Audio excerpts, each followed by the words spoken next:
Bonjour, je vais corriger l'exercice 3 du TD de chimie 3.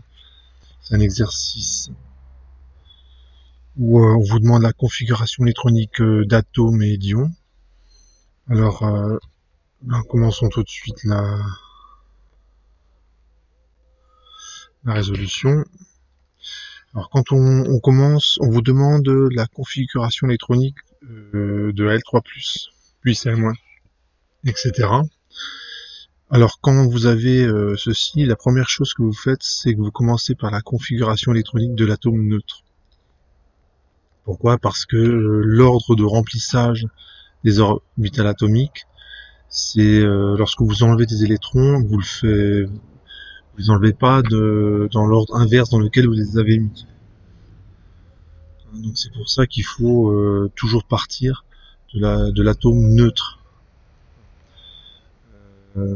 On se rend compte que le dernier électron qu'on a mis, en fait, c'est pas le premier qu'on enlève lorsqu'on va déterminer la configuration d'un cation, la configuration électronique d'un cation.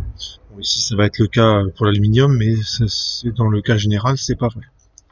Il me semble qu'il y a un des exemples, je crois que c'est le manganèse, où justement on enlèvera des électrons qu'on aura, pas ceux qu'on a mis en dernier. Donc la règle du premier dernier arrivé, premier parti, dit simplement ne s'applique pas dans ce cas, ne va pas s'appliquer dans ce cas-là. Donc j'ai profité de cet exercice pour faire des rappels de cours. Donc la première chose que vous faites lorsque vous avez une configuration électronique à déterminer, c'est vous appliquez la règle de Kleshkovsky. Donc vous écrivez ceci. Normalement vous savez à quoi ça correspond.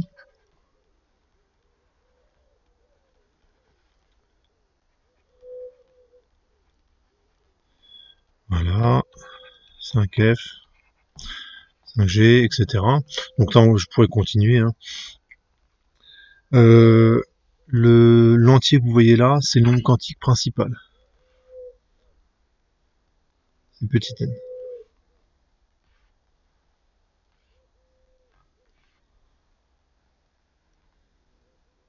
Donc n égale 2, n égale 3, etc.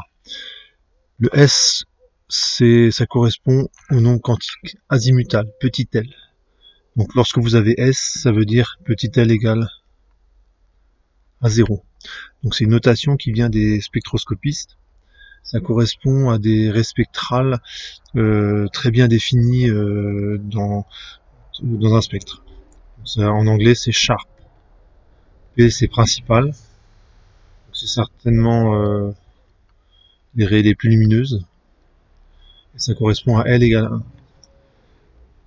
D, c'est pour diffuse. Donc, certainement, ça devait correspondre à des raies qui n'étaient pas très bien définies, enfin un peu floues, on va dire, dans les spectres. F, c'est fondamental, c'est L égale 3, et à partir de F, c'est dans l'ordre alphabétique, C, H, G, H, I, etc. Donc c'est des notations, hein.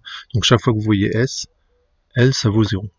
Alors, à quoi correspond petit l? En fait, ça donne la forme de l'orbitale atomique.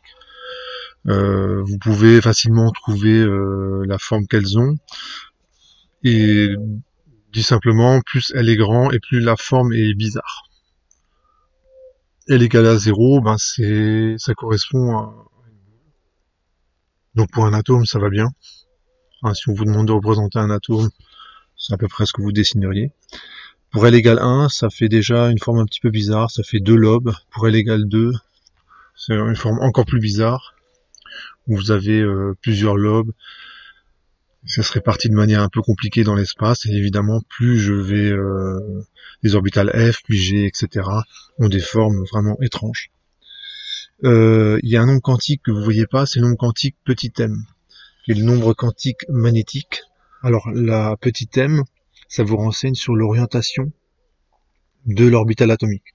Donc, pour une forme donnée, eh ben, l'orbitale atomique peut s'orienter différemment dans l'espace. Alors, ça, c'est quelque chose qu'on peut mettre en évidence expérimentalement. Hein.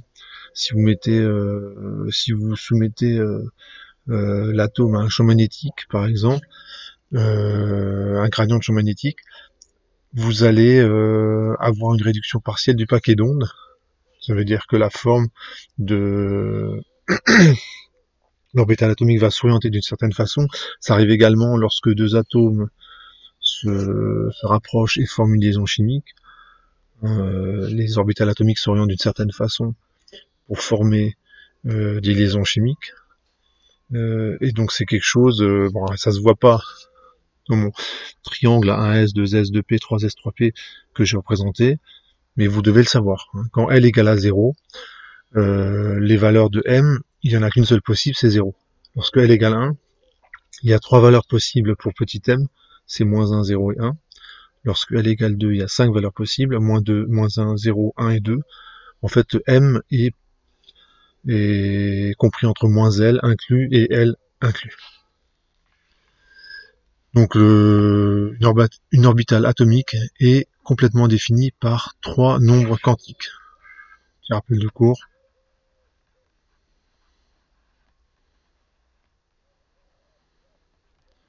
Une orbitale atomique est complètement définie par la donnée de ces 3 nombres quantiques. Avec ça, on rajoute je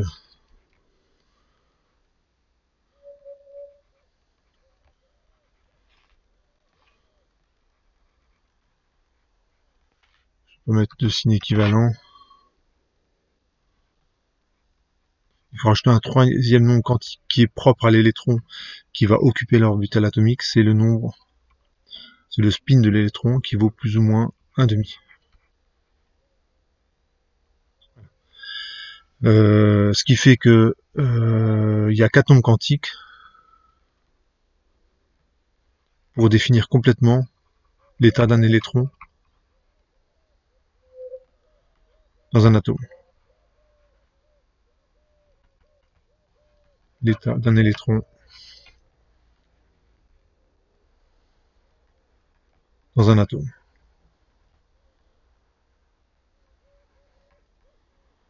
Il y a 3 nombres quantiques qui correspondent à l'orbitale atomique. Dit très naïvement, c'est la maison, quoi. Et le 4e nombre quantique, il est propre à l'électron, qui est son spin. Donc ça c'est un petit rappel de cours. Maintenant j'applique la règle de Kleshkovsky qui vous dit que l'énergie des orbitales atomiques est croissante avec n plus L, puis avec n. Et ça se met en œuvre comme ceci. Il suffit de dessiner ces flèches là. Donc lorsque je suis une flèche en diagonale, vous n'aurez pas de mal à vous convaincre que n plus L il est constant. Par exemple ici, 2p, n égale 2, L égale 1, si je fais la somme, n plus L ça fait 3. Pour 3s, n égale 3, L égale 0, n plus L ça fait aussi 3.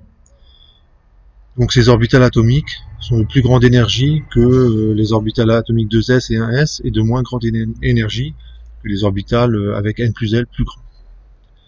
Pour un même n plus L, l'énergie augmente avec n. Donc 3s a une énergie plus grande que 2p, pourquoi? Parce que 3 c'est plus grand que 2, tout simplement. Et donc il suffit de faire ce fléchage et de suivre les flèches. Une fois qu'on a fait ça, on peut écrire l'ordre en énergie des orbitales atomiques. C'est 1s, 2s, je suis les flèches, 1s, 2s, 2p, 3s, 3p, 4s, 3d, 4p, 5s.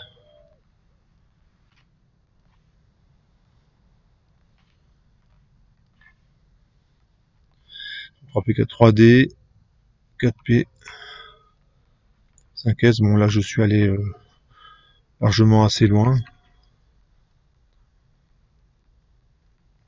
Et une fois que j'ai l'ordre en énergie des orbitales atomiques, j'applique le principe de stabilité.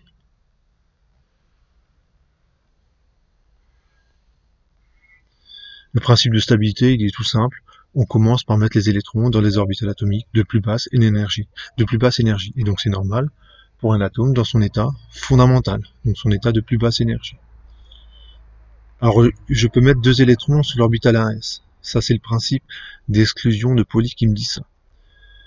2 électrons ne peuvent avoir pour 4 nombres quantiques identiques. Si je prends l'orbital 1s, il y a déjà 3 nombres quantiques qui sont fixés. N ça vaut 1, L ça vaut 0, et M ça vaut 0. Donc il n'y a plus que 2 possibilités, c'est pour petit s, qui vaut plus 1,5 et moins 1,5, spin up et spin down. Donc on peut mettre que 2 électrons sur l'orbital s. Pour l'orbital 2s, c'est pareil, 2 électrons.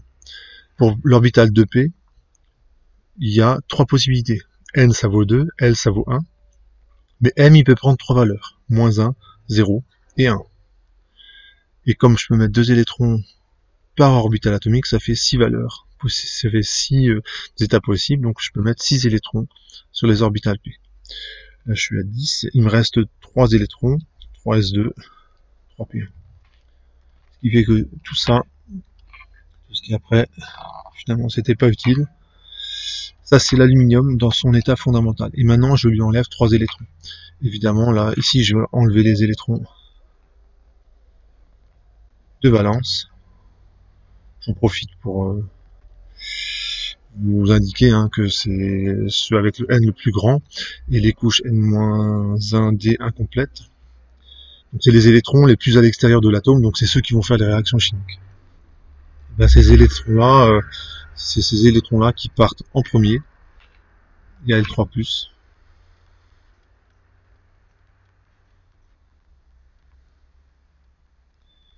Sa configuration électronique, c'est 1s2, 2s2 et 2p6.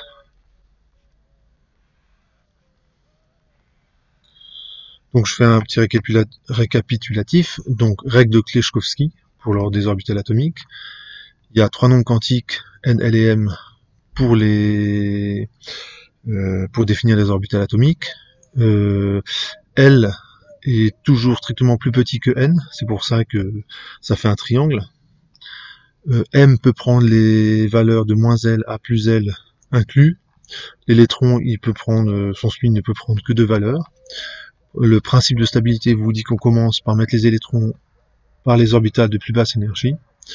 Le principe d'exclusion de Pauli vous dit le nombre maximal d'électrons que vous pouvez mettre sur les orbitales atomiques. Il manque la règle de Hund, c'est quelque chose qui ne se voit pas. Et vous en aurez besoin si on vous demandait le nombre d'électrons célibataires. Ce que vous dit la règle de Hund, c'est que avant d'apparier 2 électrons, donc c'est pas demandé dans l'exercice, c'est un petit rappel de cours. La règle de Hund vous dit que avant de s'apparier, donc de mettre 2 électrons spin up et spin down dans une orbitale atomique, ils occupent un maximum d'orbitales atomiques. Donc si je prends les orbitales 3D par exemple, l'orbitale 3D ici, je vais l'effacer, c'est juste pour si j'ai 7 électrons à mettre par exemple, donc je prends un chiffre complètement au hasard, je commence par ça, par faire ça. Les électrons occupent un maximum d'orbitales atomiques. D'une certaine façon, ils préfèrent être célibataires. C'est peut-être une bonne façon de le retenir. Les électrons supplémentaires, là par contre, on est obligé de les mettre par 2. Là, on est obligé de faire un appareil. C'était un petit, voilà, j'en ai profité pour faire des petits rappels de cours. Et j'ai la configuration de L3+. Donc maintenant, je continue. Là, je vais aller un petit peu plus vite. Donc Cl- Cz égale 17. Donc je commence par le chlore.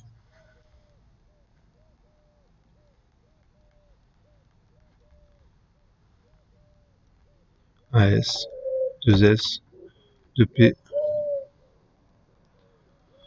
AS, 2S, 2P, 3S, 3P,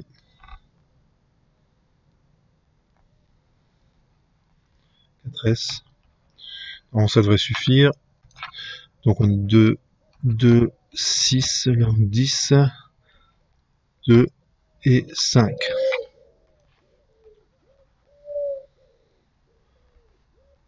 Donc finalement, Cl-, donc je rajoute un électron.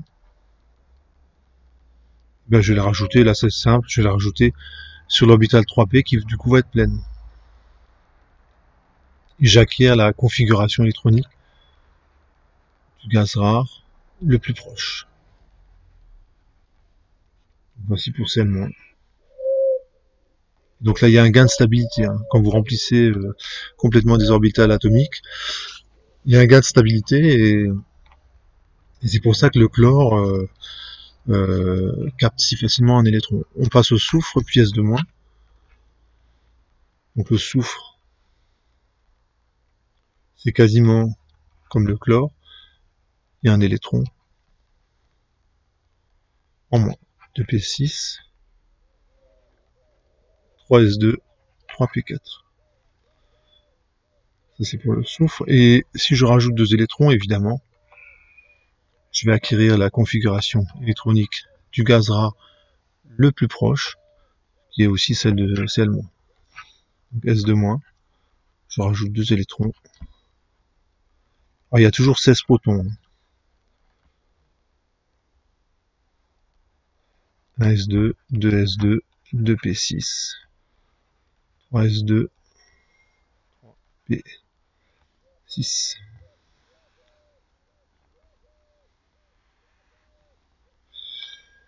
On peut préciser les électrons de valence à chaque fois. Hein. Je vais les entourer en rouge. Ah, c'est les électrons qui vont être impliqués dans les réactions chimiques. C'est les électrons les plus à l'extérieur de l'atome. Donc je suis Mn2+, Z égale 25 et nickel, Z égale 28. Donc je commence par le manganèse. Donc ça fait 1s, 2s, 2p, 3s, 3p,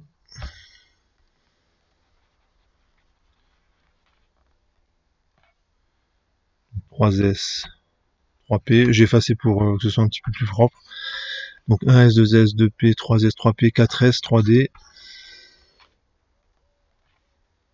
4s,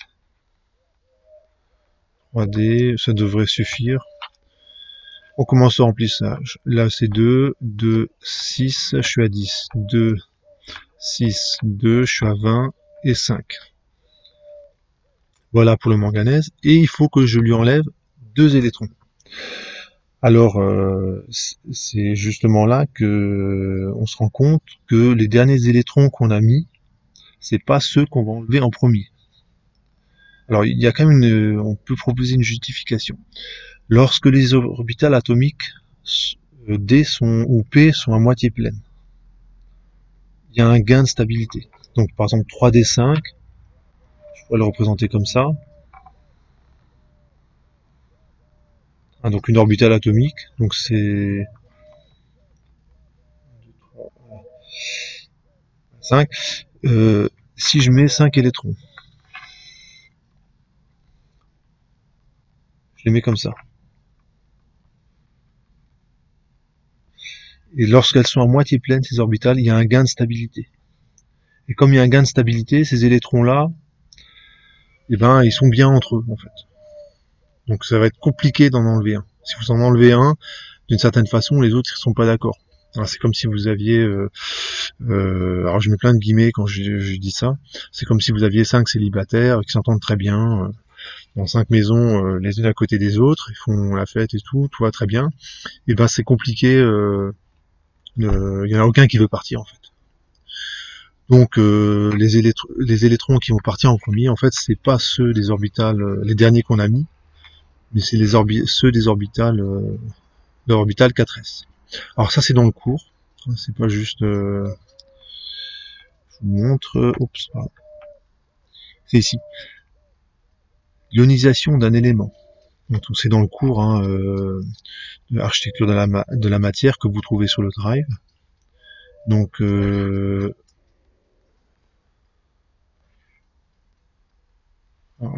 verrez mieux. Donc je lis. L'ionisation d'un élément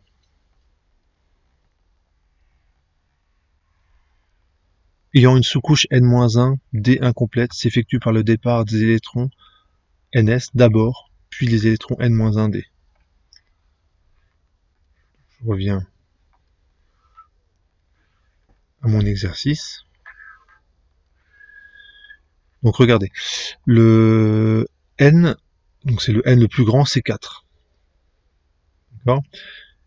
Donc là, les orbitales 3D, c'est n-1. Ainsi, n vaut 4, n-1, ça vaut 3. Donc les orbitales n-1d, elles sont incomplètes. Et donc les électrons qui vont partir en premier, c'est ceux des orbitales s. Donc ça, c'est une règle que vous appliquez bêtement, qui est dans le cours. Donc Mn de plus, sa configuration électronique, c'est 1s2, 2s2, 2p6, 3s2, 3p6. Alors je vais mettre 4s, 0 et 3d5. Donc je pourrais aussi ne pas le mettre, hein, le 4s0.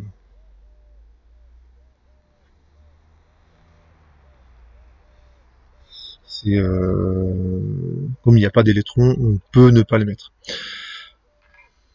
Alors, et le dernier, c'est le nickel, Ni 2+, Z égale 28. Au passage, ça vous explique pourquoi le manganèse, il va préférentiellement donner des cations chargés 2 fois positivement. C'est parce que c'est les 2 électrons des orbitales s qui partent en premier. Parce que si vous regardez le manganèse dans le tableau périodique, il est en plein milieu.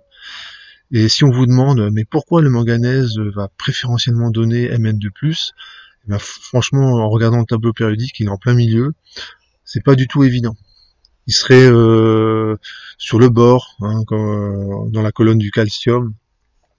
Donc, donc des alcalino-terreux. Donc c'est la deuxième colonne en partant de la gauche. On pourrait comprendre. Hein, en perdant 2 électrons, il va acquérir la configuration électronique du gaz rare le plus proche.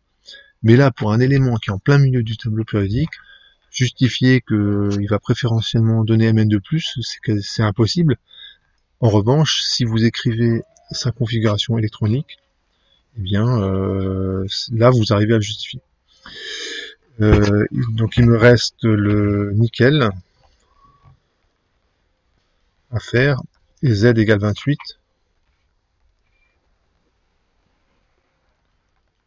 Une fois de plus, je commence par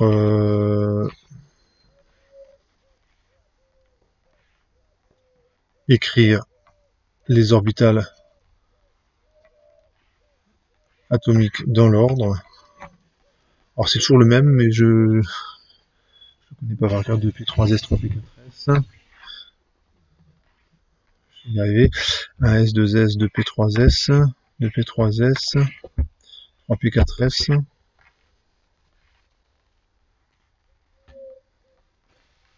3p4s, 3d, 4p.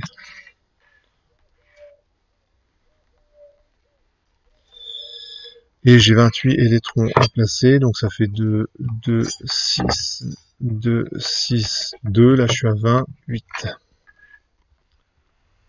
Ça, c'est pour le nickel. Il faut que je lui enlève 2 électrons, et évidemment, pour la même raison que tout à l'heure, on va enlever ces électrons-là. Donc ça vous justifie aussi pourquoi le nickel Ni2+, c'est Ni2+, c'est pas Ni+, ou Ni3+, hein. C'est parce que il y a que 2 électrons enlevés, donc on s'arrête à Ni2+. Donc ça fait 1s2, 2s2, 2p6, 3s2, 3p6, 4s, 0, 3d8. Normalement, j'ai fini cet exercice. C'est ça.